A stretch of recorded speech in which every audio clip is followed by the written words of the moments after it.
Hey everyone, and welcome back to another empowering episode of Trauma Talk Tuesday. I'm Juanita Gaynor, your guide through candid conversations about healing and growth. Now, if you're new here, consider subscribing and joining our community. Each Tuesday, we deep dive into stories of resilience and triumph and the journey towards healing from trauma. Now, we know these conversations can be tough, but they are crucial. Together, we create a safe space to share, learn, and support one another. Before we jump into today's discussion, be sure to hit the bell icon so you never miss an episode. And if you find value in our talks, give us a thumbs up. It really helps our community grow. And today, we are going to be exploring the topic of generational healing, how families navigate trauma across time. So, I'm here. Again, I'm grateful that you're joining us. As I was saying, today's topic, I think this month's topic is just going to be, it is what it is. It's so much that goes on. And for everyone who doesn't know me, I am a mindset and trauma coach, and I work from lived experiences. So a lot of the experiences that I am talking with you about is experiences that I have triumphed over and I have worked through. And I am so grateful to be here to share these experiences with you. Now, don't get me wrong, these topics are tough. And what I found is that a lot of people don't talk about them. So we never really grow from them.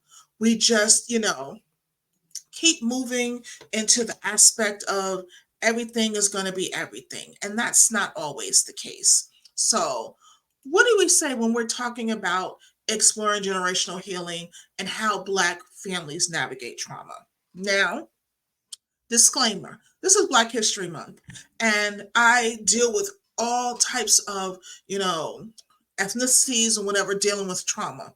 But this month, in this day in particular, it is going to be how African American families deal with it. Because one, that is a lens that I can speak with full authority. But two, there are some aspects of it that we still kind of just dibble and dabble in. We don't really fully take on the role of healing. We do this past, past the buck, we don't say nothing. Have you ever heard the phrase, what goes on in this house stays in this house? Like, we got to stop doing that. But again, it is rooted, I'm going to say this, rooted in trauma. And we have to be willing to deep dive and go into a lot of the things, because we're going to delve into this profound topic, and it happens often and is discussed less openly. When you think about the traumas that Black families have gone through, for us right now, yes, I am some years removed from slavery, but I suffered the historical traumas that came with being African American. So my grandmother, who raised me, grew up in not only segregation, but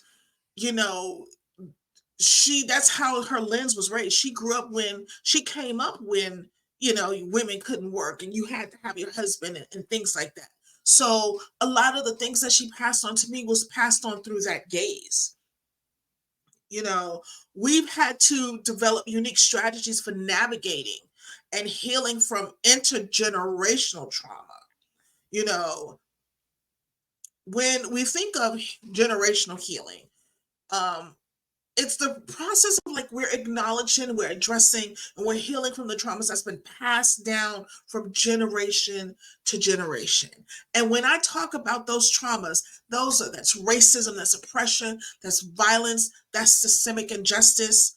Basically, in the context for us, generational healing is crucial for us to understand the lasting impacts of historical injustice and foster resilience within our communities.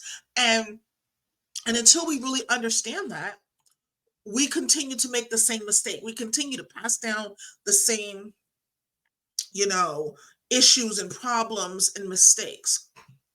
From my experience, I know that when I was coming up and things like that, nobody really wanted you to suffer. You know, we worked hard, we busted our butt like hard.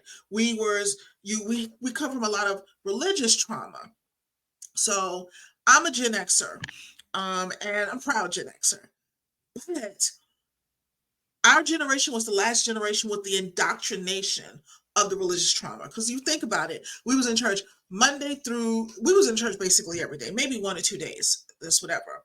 However, when I look back on why that potentially could be, that is from the guise of slavery and racism. Because if you look back on the administration and distribution of power in your home, or or in the public, African Americans didn't have power.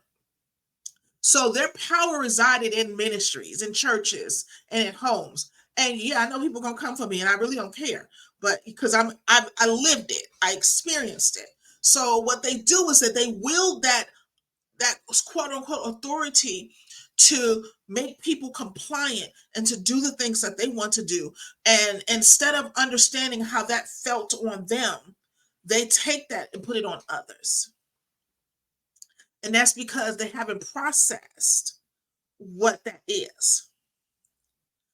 So I can just say honestly, for when I decided not to have children, it wasn't because, and I love the phrases, oh, you're going to be old and alone. Oh, you're going to be bitter. I want you to think about this. I decided to not have children because I was so afraid of the trauma that I would put them through trying to protect them for what I went through. And when I realized that, I would probably smother them to the point where they would end up in the same psych chair that I was currently sitting in. And at the time and there was a point I did whatever, but I still wasn't fully healed from that. So I didn't want to impart that kind of trauma on an innocent person who could not navigate and fight for it, only for them to have to turn around and fight the rest of their adult life to get healed from it. You see what I mean? So when we think about our parents and our grandparents and our aunties and all of them, the stuff that they bestowed upon us, it wasn't they didn't do it intentionally. It was what was taught to them, and they never broke that cycle, so it was passed on to the next generation. What I can say about the young people today, they're really in touch with how they feel and how things move. But I think we have to really identify the still core. We have to identify and acknowledge the racism that we have went through and currently go through, and the extremes at which it has become. We have to acknowledge that we were never really kind of equal in certain things. We just kind of had our heads in the sand, or just thought it would go away. So we never dealt with it. And so what happens when you don't deal with the trauma, it just festers and festers and builds and builds. And then it puts you in a situation you don't want to be in. And then now, instead of fighting the trauma the way you want to fight it, now you're trying to fight a court case. Now you're caught a charge because it's unbalanced. Now you don't have a place to work. Now you got to go through all these other things. So first, let's talk about historical trauma and its legacy. To understand generational healing, we must first acknowledge the historical traumas that continue to shape our experiences today. We're talking from the transatlantic slave trade to the Jim Crow laws and beyond. We as a community have faced centuries of oppression and violence. And these traumatic experiences have left a lasting legacy that impacts family structures, relationships, and mental health. And mental health is key because we don't acknowledge it and we don't want to. We claim it doesn't happen, we claim we pray it away, we talk to the friends and family, but we have to acknowledge those key things. We must acknowledge those key things in order to move forward.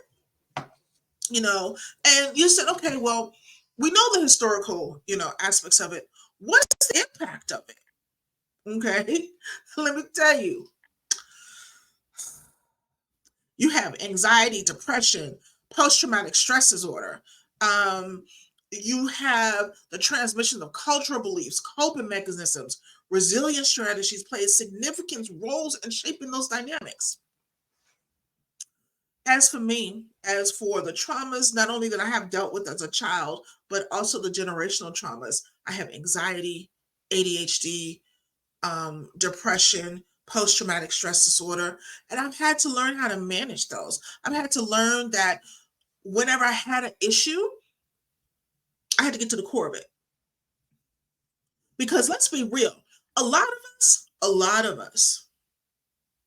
I'm 49, but a lot of us who say we grown, we're not really driving the bus. It's the 6-year old who is hurt. It's the 7-year old who is hurt, who is having a field day riding your bus. They driving. They can't see. Foot can't fit the pedal. They don't know where they're going. They popping willies. They doing all this stuff because they're the ones that's in control.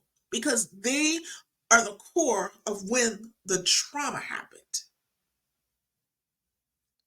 And so instead of hitting the core, peeling back those layers, we like, well, we run, we run, and we allow the 6, 7, 8, 9, 10, whatever age that initial trauma happened, we allow them to run the bus. So let's take this back to even slavery.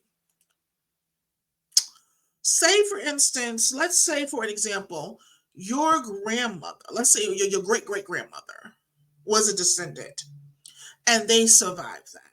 However, of course, we're thinking back then there was nothing about, mental health and how things are going. As a woman,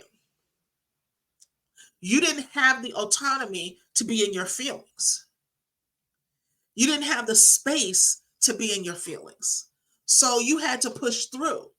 And so the trauma that you experienced and the pain that you experienced, you passed that on to your children.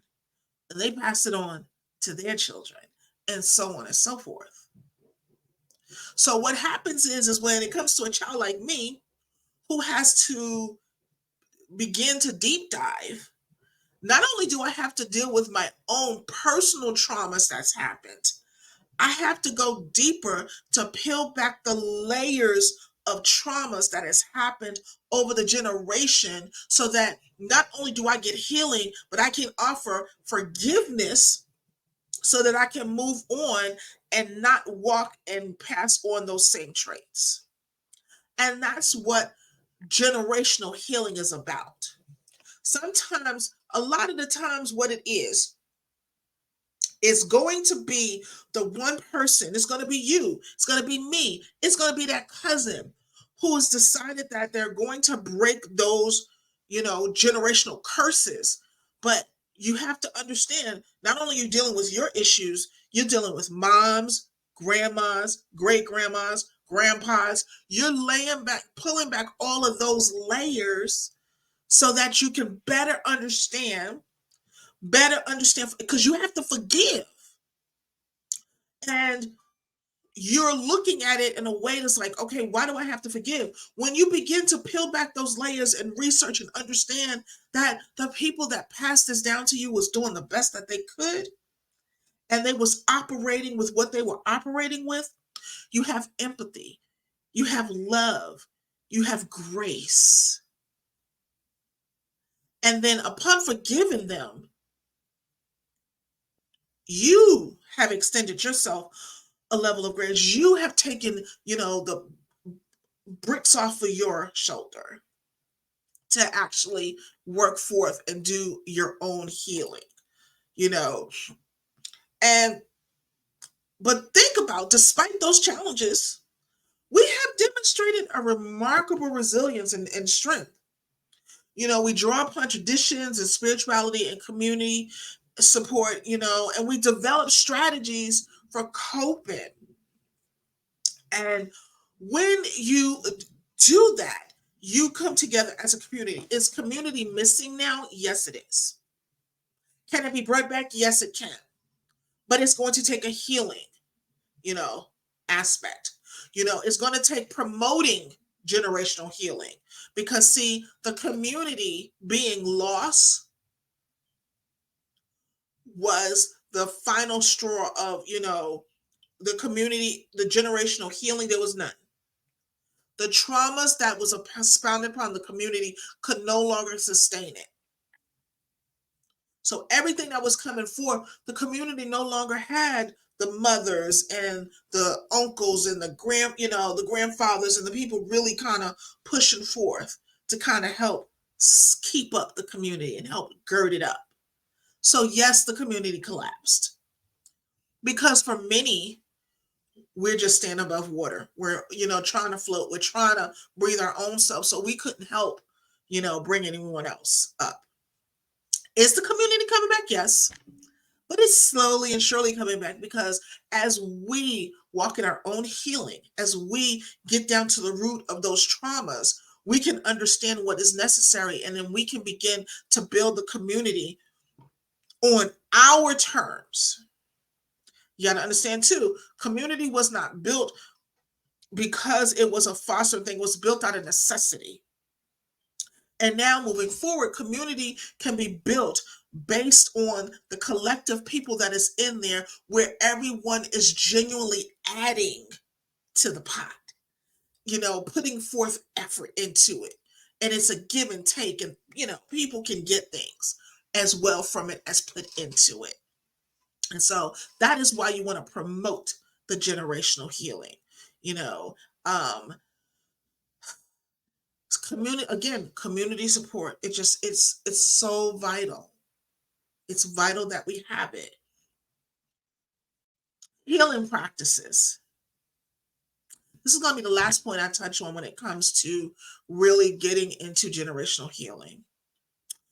When we think about our cultural traditions and spirituality and communal support, these rituals can be storytelling, intergenerational dialogue that just on the experience of ancestors, and foster healing across generations. Also seeking professional help. But let me tell you the one thing that I miss with the elders. I know when my grandmother was alive, she would tell me stories. And I would sit at her feet and I would listen. I would be just amazed at the things in life that they did. She taught me how to cook. She taught me how to do so many things. And those all came with stories. And so we as a people got to go back to storytelling. That's a critical part that is missing for us to be able to transfer that information from one generation to the next. Because if we don't, we will not know what it is we need to work on and heal from. We will not understand the hardships and the trials and the tribulations that happened, that must be worked upon, so that the next generation doesn't pass it on to the new generation. So we must willingly move forward in that healing. So as I close, I think about generational healing in Black families as a complex and just multifaceted process. It requires recognition and understanding and action. And by acknowledging the legacy of historical trauma and systemic racism, and by fostering resilience and promoting healing practices, we can work towards creating a future of strength, healing, and empowerment for generations to come. I urge you to take action in your own communities. Whether you're a member of a Black family, an ally, or someone interested in promoting social justice and mental awareness, there are concrete steps that you can take to support generational health and healing.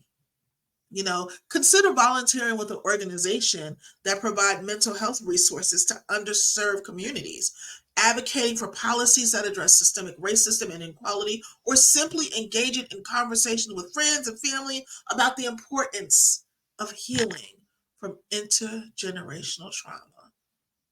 Together, we can contribute to create a more just, equitable, and compassionate society for all. Start by educating yourself, listening to diverse perspectives, and taking actions in whatever way feels meaningful to you. Because together, together, we can make a difference. Again, thank you for joining us for Trauma Talk Tuesdays. We will be back here on next week with another Trauma Talk lovely day. Now, this is Black History Month, so we're going to continue on with this aspect of intergenerational trauma and generational trauma. And we are going to just do so much more in the thing. So, we look forward. We hope you join us next week for an amazing time, an amazing place. Thank you. Have a wonderful, wonderful day. Again, thank you so much for joining us on this episode of Trauma Talk Tuesday. If you resonated with today's discussion, give it a thumbs up and share it with someone who might benefit. If you haven't already, be sure to subscribe to our channel for more insightful conversations on healing and growth. Click that subscribe button and don't forget to hit the notification bell so you never miss an episode. We love hearing from you. Share your thoughts, experiences, or topics you'd like us to cover in the comments below. Your voice matters, and this community is here to support. Connect with us on social media, and thank you for being a part of Trauma Talk Tuesday's family. Remember, you're not alone in this journey. Until next Tuesday, take care of yourself and each other.